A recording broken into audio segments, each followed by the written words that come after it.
Dr. Amaanu'eel Raagaa ibsanuu kennuuf dhiyaachuu keessaniif maqaa hordoftoota keenyaan hedduu galatoomaa. Isinillee galatoomaa naaf yeroo keessaniif. Egaan Dr. Amaanu'eel erga dhiyeenya kanaa as biyya isin jirtan biyya Noorweey magaalaa Noorweey keessatti dorgomaa miseensaa bulchiinsa magaalaa taatanii yeroo ammaa duula filannoo geggeessaa akka isin jirtan iyyaafanneeti kan inni isiniif bilbilee mee gara sana dhaquu dura biyya Noorweetti yookaan gara biyya Noorweetti kan isin godaantan yoomi? Tole, gara biyya Noorweey kanan dhufee Oogustii 2015 akka lakkoofsa Awurooppaatti jechuudha. Tole, gabarri 2015 baay'ee fagoo miti. Isin yeroo ammaa keessumaa afaan biyya sanaas barattanii dorgomaa ta'uudhaaf adeemtu bulchiinsa magaalaatti.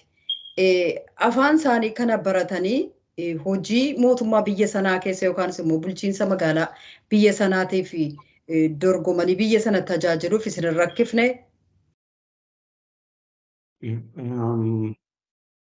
Qophii gaa qabu jarri kun nama biyya alaatiif dhufuu fi kanaaf biyya Noorweey keessa namni dhufee qubatu hojiidhaanis haa ta'u haala addaatiin namni biyya kana dhufu afaanii gadi sadarkaa gadaanaadha qabaniitu kan isaan barsiisanii lafa lafatti namni kanaan dura waa dubbisuu beeku akka inni dafee afaan kana baratuufis haala mijeessu. Kanaaf waanuma kanaan dura beekamu ruutiinima kanaan dura beekamu keessa kan darbee itti dabalees immoo gaa isaan nuu kennanii alatti yuunivarsiitii Oslootti afaan kana gadi fageenyaan qoradhee barachuu danda'eera jechuudha. Tole, hojiin keessan maal isin maal irratti bobbaatanii hojjetaa jirtu? Ani barsiisaadha. Yuunivarsiitii piraayiveetii yookaan dhuunfaa ta'e tokko kan biyya Xaaliyaanitti argamu Saliinuu Yuunivarsiitii kan jedhamu. Achi keessatti diinii sooshaal saayinsii fi hiimaanitiisii, aartii fi hiimaanitiisii jedhu isaan isa irratti hojjedha. Akka diinii wanni kanaatti jechuudha. Faakiltii kanaatti itti dabalees immoo tuutarii distaansiidhaan yookaan immoo barnoota fagootiin barnoota isaan kennan irratti ijoollee tuutarii gochuu fi namoota baratan tuutarii gochuu fi itti dabalees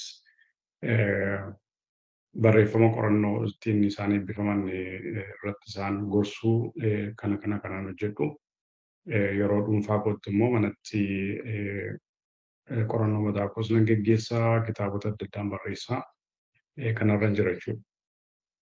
Tole, egaa waa'ee keessanii hagas erga jennee egaan kaadhimamaa ta'uudhaaf dorgomaa jirtu bulchiinsa magaalaa Oslootii fi duulli filannoo attamiin deemaa jira? Duulli filannoo akka biyya Ameerikaa yookaan akka biyyoota gara biraa miti. Irra guddeessa paartiidhaan kan dorgommiin kun geggeeffamu. Hamma kana duula na filadhaa kallattiidhuma miidiyaalee hawaasaa adda addaarraa kan hafee akkasuma magaalaatti ba'anii waan akka waraqaa nama dammaqsuu xixiqqoo tokko namaa hiruu waan akkas akkasiitii alatti hamma Ameerikaa kana fa'aa baay'ee waan ho'aa miti. Namnis quba qaba maal akka gochuuf deemu eenyuun akka filatu yeroo kamitti maal akka godhu namni isaa baay'ee dammaqaadha gatii ta'eef amma kana wanti isa addaan boqotu hin jiru yookaan immoo achi goruu as goruun kun baay'ee hin beekamu biyya kanatti. Kanaaf ho'aadha garuu amma kana miti maddoo kaanii miti tireendii kanaan dura beekameentu deemaa jira jechuudha. Tole, egaa nama tokko filachuudhaaf waa'ee nama sanaa hanga tokko beekuutu isarra jira. Iddoo asiitii na filadhaa jechuudhaaf waa'ee ofii isaanii hin beeksisuu, maal hojjetaa akka turan, uummataaf akkamittiin akka hojjetanii duulli filannoo akkasiin amma natti himtanitti inni asiif inni achi yookaan inni biyyoota gara biraa adda. Akkamittiin namoonni nama sanaa kaadhimamaa kooti yookaanis naaf hojjeta jedhanii namni sun erga of hin beeksisu ta'e akkamittiin beekee si filachuu danda'a? Kanaan utuu gara kanatti hin dhufini wixinee mataa keenyaa dhiyeeffanneerra paartii keenya irratti.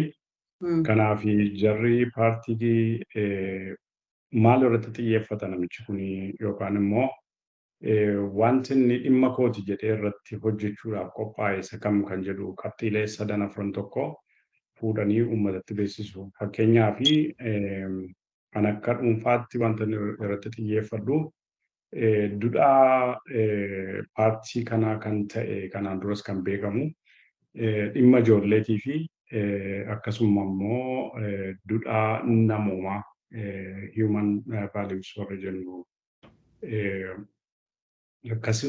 wantoota kanaa fi wanta akka namoota jaarsoliif jaarsolii gargaarsa isaanii irratti xiyyeeffachuudhaaf kanaan duras wixinee qopheeffadhe. Isaanis suma kana hin deeggaru paartiin koo kanuma deeggara. Kanneen kana namichi kun kana irratti xiyyeeffata jedhanii dhiyeessu. Namni wanni gaggabaabduu kan ilaalee beeka maal akka gochuuf kan deemu jechuudha. Tole egaa paartii koo bakka bu'ee jettanii biyya sana keessaa paartii meeqatu jira? Paartiin inni kan keessanii hoo maal jedhama? Yoo xiqqaate paartiilee guguddoo 11tu jira. Paartii sana keessa akkuma konseptii yookaan yaada siyaasaa ofii isaanii qabaniini paartiileen kun bakka 3tti qoodamuu danda'u. Harka bitaatti warri goran warra sooshaalistiitti gara goranidha. Isaan kun keessumaa dhimmoota fayyaa, dhimmoota barumsaa, dhimmooti hawaasummaa wal fakkaatu kun isteetiidhaan yookaan mootummaadhaan kan isaanii qabamuu qabanii mootummaan isaan kana irratti baasii baasu hundumaa gara mootummaatiin kan godhamuu qabu warra jedhudha. Giddugaleessa warri jiran immoo jiru. Gara mirgaattis gara bitaattis kan hin gorre gidduu jaraa kan jiran jiru. Isarra dabarree yoo gara mirgaatiin ilaalle immoo wantoota hedduun mootummaa duwwaatti gatuutu hin ta'in fakkeenyaaf dhimma ikoonoomii, dhimma bulchiinsaa, wiirtuu namoota gargaaranii kana fa'aa qaamoleen dhuunfaas hojjechuu danda'u. Kanaaf isteetii irratti yookiin mootummaa irratti gatuu hin qabnu warra jedhanii. Isaalatti wanti isaan irratti xiyyeeffatanii fakkeenyaaf namoota biyya alaatii dhufan irratti warri xiyyeeffatan jiru akka sagantaa paartii isaaniitti. Itti dabalees immoo dhimma ikoonoomii yookaan dinagdee biyyaa irratti warri xiyyeeffatan jiru. Akkasiin gargar ba'anii jiru. Paartii kana keessaa nuyi warra sentariidha yookiin warra giddu galeessaati. Maqaan paartii keenyaa Christian Democrat jedhama yookaan immoo KRF jedhu biyya kana keessaa Christian Folk Party jedhama afaan biyya kanaatiin. Egaan filannoodhaaf dhiyaachuudhaaf namoota hedduudha kan na filadhaa jedhee yookaanis immoo kaadhimamaa ta'uudhaaf dhiyaatu namoota hedduudha. Isinoo namoota meeqa taatanii dorgomtanii namoota dorgoman keessaa sadarkaa meeqaffaarra jirtu yeroo ammaa jechuudha. Yeroo jalqaba dhiyaanne namoota 60 turre paartii kana keessatti isaan keessaa namoota 3 keessaa hafanii namoota 57 dorgomsiisanii achi keessaa wixinee keenya ilaalanii jechuudha. Itti dabalees immoo haasaa jaraa wajjin goone gaaffii jaraa wajjin goone irratti marii goone irratti hundaa'e ani 15ffaarra jira namoota top 15 keessaa jechuudha. Isaan kaan immoo isaa gadi warra jiranidha jechuudha. Tole egaa ammasin yoo filatamtanii hawaasa keessaa filatamtan yookaan hawaasa isin filateef maalan gumaachettanii yaaddu? Maaliif isin filatan ammi? Inni guddaan akkuma inni jedhe qabxiilee 3 jira kan inni irratti xiyyeeffachuudhaaf yaadu. Tokko ijoolleedha.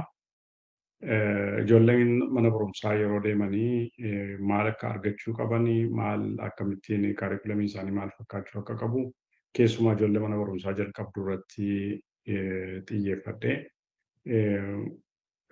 Oolmaa daa'immaniitii gaafa mana barumsaatti dabartu ijoolleen tokkichumaan gara barumsaatti gaafa ceetu warraa wajjinis ofii wajjinis jeequmsa baay'eetu jira. Isa kana tasgabbeessuun barbaachisaa gatii ta'uuf ijoolleen akkamitti akka isaan eega mana barumsaa kutaa tokko jalqabanii booda akkamitti akka isaan tasgabbaa'anii taphatanii tapha sanarraa immoo barumsatti qalbiidhaan ce'an irratti kanan xiyyeeffachuuf yaalu.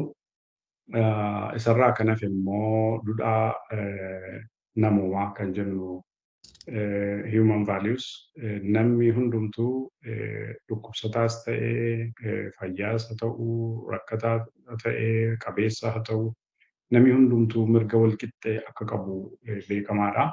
Biyya kana keessatti kun beekamaadha. Garuu gadi fageenyaan waan kana irratti lafatti lafa rakkoon mul'atutti fooyya'insa nan fida jedhee yaada. Isatti dabalee dhimma jaarsoliif jaartolii biyya kana keessa jiran maanguddoolii biyya kana keessa jiran irratti lafatti haalli isaan itti qabamanii kun lafitti fooyya'uu qabu jira. Yoodhumayyuu hammam biyyi kun biyya gaarii ta'e iyyuu akka biyya hiyyeessaa miti biyya sooressaatti gatii ta'e haalli isaan ammatti qabaman mataan isaa iyyuu gahaa ta'uu danda'a. Garuu lafti namitti waa tokko irratti komii qabu jira. Isaan kanaafis furmaata nan fida jedheetanii yaada jechuudha. Egaan isin lammii biyya kabirooti biyya Osloo keessatti bulchiinsa magaalaatiif dorgomaa jirtu baqataa akka keessaniitii fi inni kun maal jechuu akka ta'e mee ergaa dabarsitan yoo qabaattan. Hiika lama qaba. Tokko utuu biyyaan keessatti dhaladhe ta'e maal ta'ama isaatii kanatti isa jedhu yaaduun ba'eessa. Keessumaa bakka itti dhaladherraa ganda itti dhaladherraa kaasee nama akka kootii akkamitti biyya keenya keessatti ilaalamaa jira isa jedhu ilaaluun ba'eessa. Isarra darbee dhufee rakkoo haala biyya keenya keessa amma jiru sanarra darbee dhufee biyya kana keessatti yeroo gabaabaa kana keessatti qubachuun kanarra gahuudhaafis immoo tattaaffii gochuun ana duwwaatu hin ta'in namoota na fakkaataniif gurraachas ta'u adii biyya diidaatii nama dhufee biyya kana keessa jiraatuu fi hin danda'ama wanti hin danda'amne hin jiru. Namni yaadnaan wanti isaa daangessu hin jiru. Haala biyya kana keessatti keessumaa biyyoota Awurooppaa kana keessa biyya Ameerikaa keessas haa ta'u carraan banaadha. Kallattii baay'eetu jira kallattii namni ittiin hojjechuu danda'u. Keessumaa namni biyya hiyyeeyyii keessaa dhufee cimee fuulduratti yoo socho'ee wanta namni hin argine baay'eetu jira wanti nuyi arguu dandeenyu akka nama biyya diidaatii dhufeetti jechuudha. Dhiibbaa jirus immoo namni wal fakkaachuu dhiisuu isaarraan dhiibbaan jiraachuu danda'a. Garuu kun hundumtuu immoo seerri biyyoota nuyi keessa jirru kuni seera cimaadha, seera gaariidha. Biyya gaariidha biyya dimokiraatawaa ta'e keessatti namooti kuni mirga namoota akka keenyaatiif illee namoota jaajjantu jira biyya kana keessa. Kanaaf isaan cina dhaabbannee isaaniin nuyi walqixxeedha gaafa jennu hin gammadu. Nuufis immoo akkasumatu hamilee guddaa nuu kennaa. Nullee gaamma namoota guguddaadha. Ijoollee keenyaaf ijoollee asitti guddatanii lammummaa biyya kanaa fudhatanii guddatanii fi fakkeenyummaan isaa xiqqoo natti hin fakkaatu.